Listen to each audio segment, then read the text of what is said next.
మాతృదేవోభవ. నడుమ వచ్చిన ప్రేమ నయగారమౌను, నారీ నరుల ప్రేమ నడుమనే పోవు. నడుమ వచ్చిన ప్రేమ నయగారమౌను, నారీ నరుల ప్రేమ నడుమనే పోవు. నడక నేర్పిన ప్రేమ నడకయో ప్రేమ, నా తోడనే వచ్చే నా తల్లి ప్రేమ. నడక నేర్పిన ప్రేమ నడకయో ప్రేమ, నా తోడనే వచ్చే నా తల్లి ప్రేమ.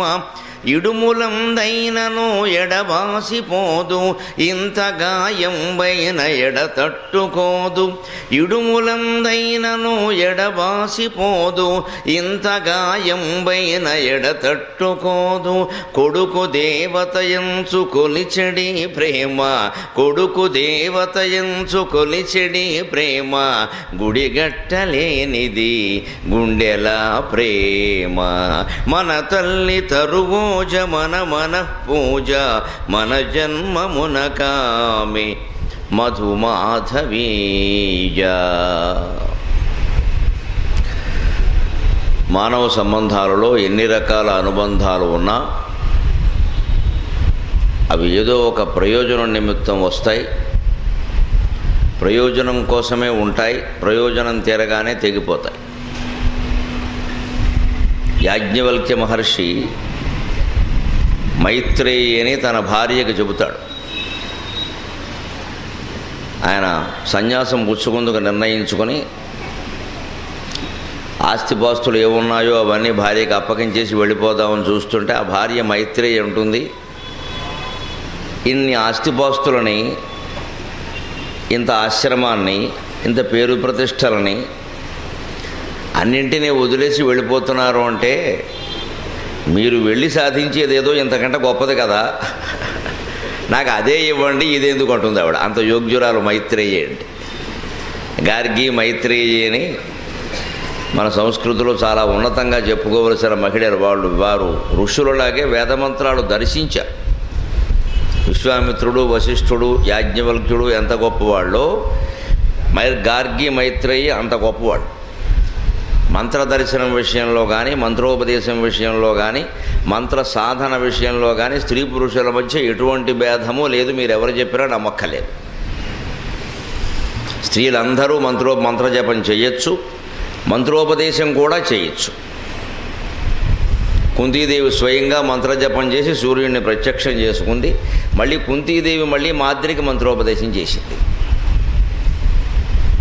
అంచేతన వారికి మంత్రోపదేశం లేదు, వీరికి మంత్రోపదేశం లేదు. ఈ యోగ్యతల గురించి అనవసరంగా అహంకారాలతో పెట్టుకున్నవో తప్పితే వేరే విషయాలు కావు. అయితే తీసుకునేటప్పుడు దాని బాధ్యత దానికి ఉంటుంది.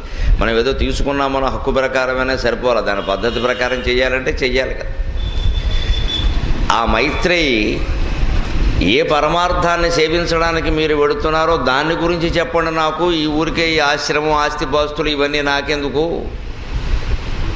అంటే, నీకు ఆర్థికంగా ఏం లోటు లేకుండా చేస్తున్నాను కదా, నీ బతుకేదో నువ్వు బతకచ్చు కదా, ఎందుకు అన్నాడు ఆయన. ఎందుకంటే ఆయనకున్నంత జ్ఞాన వైరాగ్యాలు ఆవిడికి లేవని ఆయన అభిప్రాయం.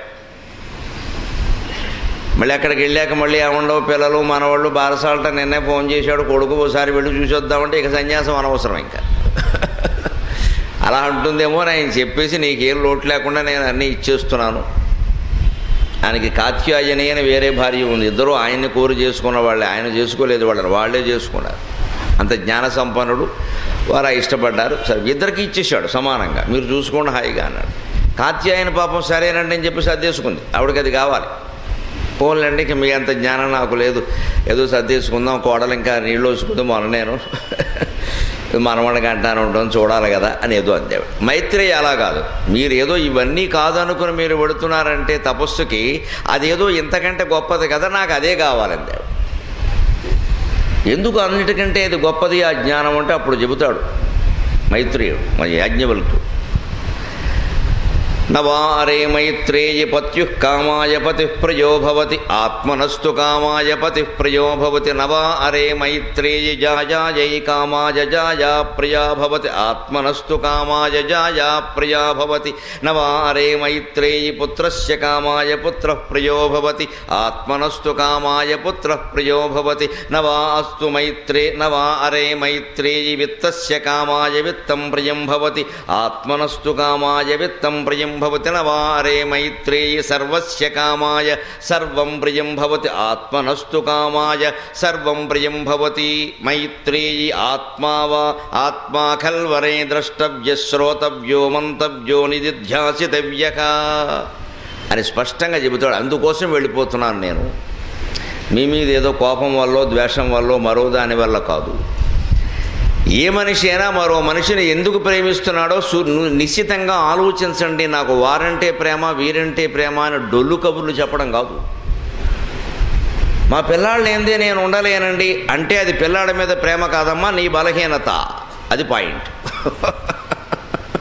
కొత్తగా కాలేజీలో జరగానే ఒక అబ్బాయి అమ్మాయిని ప్రేమించి నీవు లేక నేను లేను అనగానే ఈ అమ్మాయి పరిపడుతుంది. ఎందుకంటే వెర్రిమోహం లేదు ప్రపంచంలో. 25 ఏళ్ళు పెంచిన తల్లిదండ్రులను మర్చిపోయేవాడు నీవు లేక నేను లేను అంటున్నట్టు రేపు ఈ అమ్మాయి ఇంకో అమ్మాయి కనపడగానే ఈ అమ్మాయిని అండో. ఇది ఆలోచించుకోవాలి. కానీ ఈ అమ్మాయిలు అబ్బాయిలు ఆ వయస్సులో టీనేజ్లో ఉండేవాళ్ళు వాళ్ళు ఎలా ఉంటారు అంటే ఎవడైనా ఇష్టంగా మాట్లాడితే చాలు ఇంకంతే అయిపోయినట్టే లెక్క. మా నాన్న ఎప్పుడు ఇలా అనలేదు. ఎందుకంటాడమ్మా ఆయన తండ్రి, వీడెవడో లోపరగాడు, వీడు అంటాడు. ఆయన ఎందుకంటాడు? ఆయన బాధ్యత వేరు, వీడు వ్యవహారం వేరు. అదే చెబుతున్నాడు మైత్రేయుడు సరిగ్గా. భార్య భర్తను ప్రేమిస్తోంది అంటే భర్త మీద ప్రేమ కాదు, తన మీద ప్రేమే, తనకు ఆయనతో ఉండే అనుబంధమే. అది డబ్బు కావచ్చు, అధికారం కావచ్చు, ఆశ్రయం కావచ్చు, లేదు ఆయన లేనిదే ఉండలేని తనం కావచ్చు. అది కూడా వారికి సంబంధించిందే తప్ప భర్తకి సంబంధించింది కాదు. డబ్బు కోసం ప్రేమిస్తే డబ్బు పోగానే వదిలేస్తారు. లేదు నేను మీరు లేనిదే ఉండలేను అంటే ఆయన లేనిదే కూడా ఉండగలిగిన పరిస్థితి స్వతంత్రంగా ఏర్పడితే తేడా వచ్చేస్తుంది. అనుమానం వెళ్ళా. కేవలం భార్యలనే అనలేదు, ఆయన భర్తలను కూడా అన్నాడు. నవారే మైత్రేయ జాయా జై కామాయ జాయా ప్రియా భవతి ఆత్మనస్తు కామాయ జాయా ప్రియా భవతి. మా ఆవిడంటే నాకు పంచప్రాణాలు. ఎందుకంటే పంచప్రాణాలు వండి పెడుతున్నారు కాబట్టి, సమస్త సేవలు చేస్తున్నారు కాబట్టి, అనుకూలంగా ఉంటున్నారు కాబట్టి, పతివ్రతలై ఉంటున్నారు కాబట్టి. ఇందులో ఏదైనా తేడా వస్తే ఇప్పుడు ప్రేమిస్తాడా? ఆ ఆడాడు మారిపోయారని నీ మధ్యన బాగా ఎక్కిపోయింది అంటాడు. ఏం ఎక్కిపోయింది? నీకు వ్యతిరేకమైతే ఎక్కిపోయినట్టేనా? నీకు అనుకూలంగా ఉంటే వాళ్ళు గొప్పవాళ్ళ, నీకు వ్యతిరేకంగా ఉంటే వాళ్ళు వ్యతిరేకమేనా? ఇంకా అంటే మనం అన్నీ మనకు అనుకూలంగానే మాట్లాడుతున్నాం. పుత్రుల్ని ప్రేమించడమేనా అంతే, పుత్రికల్ని ప్రేమించడమేనా అంతే. మా అబ్బాయి అంటే నాకు పంచప్రాణాలు అంటున్నాడంటే వాడు వ్యతిరేకమైన పని చేసినా నువ్వు ప్రేమించగలవా? అప్పుడు వెంటనే ద్వేషిస్తామండి. వంశ ప్రతిష్ట పాడైందంటాం, పరువు హత్యలు కూడా చేసేస్తాం. అనుమానం వెళ్ళా. పరువు హత్యలే, వెళ్ళి అడ్డంగా నరికేయడమే కొడుకునే అల్లుడిని. ఎంత దారుణాలు జరుగుతున్నాయండి ప్రపంచంలో. వాళ్ళు ఎవరో ప్రేమించుకోనండి, ఏదో ఏడవనండి. తల్లిదండ్రులకు అంత కక్ష ఎందుకండి? దయచేసి ఆలోచించండి పెద్దలు. ఎన్ని జరుగుతున్నాయో పత్రికలు. పరువు హత్య ఏమిటండి? ఆ పరువు అనేది ఒక మిథ్య అమ్మ, నిజానికి మిథ్య. ఎవ్వరూ మన ఇంట్లో ఎవరైనా కులాంతరం చేసుకున్నా, మతాంతరం చేసుకున్నా, ఇంకేది చేసుకున్నా మనల్ని నిలబెట్టి ఎవరూ ప్రశ్నించరు. నేను కూడా 2 కొడుకుల తండ్రిగానే చెబుతున్నాను బాధ్యతగా. మనల్ని నిలబెట్టి ఎవరు ప్రశ్నించరండి. అంత పరువు పోయేది ఏం లేదండి అందులో. మనం ఒకవేళ దానివల్ల నష్టాలు ఉంటాయంటే చెప్పొచ్చు, తప్పేం లేదు. నష్టాలు ఉంటాయి నిజంగానే. కులాచార సంప్రదాయాలు వేరు, ఎవరు కులాచార సంప్రదాయాలు వారికి ఉంటాయి. వారు ఏదో రకరకాల పెళ్ళిళ్ళు చేసుకుంటే అవన్నీ కుదిరిపోతాయా? కానీ వాళ్ళ వయస్సులో 25 ఏళ్ల లోపైతే వేరే విషయం ఉండి, 25 ఏళ్ళు దాటినవాడు అమ్మాయి అయినా అబ్బాయి అయినా వాడు స్వతంత్ర బాధ్యతలో ఉండి ఓ నిర్ణయం తీసుకుంటే చెప్పగలిగింది చెప్పడం, లేనప్పుడు అమ్మా నమస్కారం, నీ దారి నువ్వు చూసుకో, మాకు ఇష్టం లేదు, మా ఇంటికి రావద్దు, అంతే.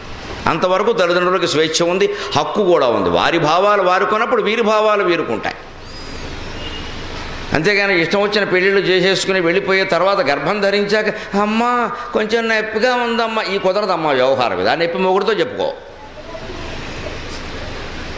మళ్ళీ ఈ తల్లికి అరిగిపోతుంది వెంటనే, అయ్యో అయ్యో అయ్యో అయ్యో పిల్లకి నొప్పి. మరి అదేనమ్మా వ్యవహారం. అదే చెబుతున్నాడు మా యాజ్ఞవల్కుడు ఇక్కడ. మనుషులు ఎవరిని ప్రేమించినా ఏ అనుబంధాలున్నా వారి వారి స్వార్థాలు ఉన్నాయి. మన పిల్లలు మన కులానికో మన మతానికో మన ఐశ్వర్యానికో తగిన పని చెయ్యకపోతే ప్రతిష్ట పాడైంది అని మనం బాధపడుతున్నాము అంటే మనం వాళ్ళని దేనికోసం ప్రేమిస్తున్నాం? ప్రతిష్ట కోసం ప్రేమిస్తున్నాం.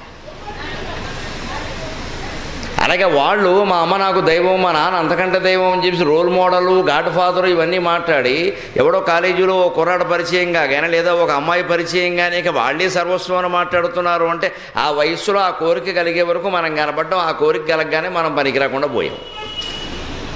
అంచేత తండ్రి కొడుకుని ప్రేమించినా, కొడుకు తండ్రిని ప్రేమించినా, ప్రపంచంలో ఎవరిని ప్రేమించినా ప్రేమ అనేది ఒక మిథ్య. శ్రీకృష్ణుడు చెప్పిందే సరైన ప్రేమ. నిన్న ఏకాదశి స్కంధంలో ఆయన ఏమన్నాడో చెప్పాను నేను. అందరినీ ప్రేమించుము, ఎవరిని ఎందు ఆసక్తి చూపించకము అన్నాడు. అదే నిజమైన ప్రేమ.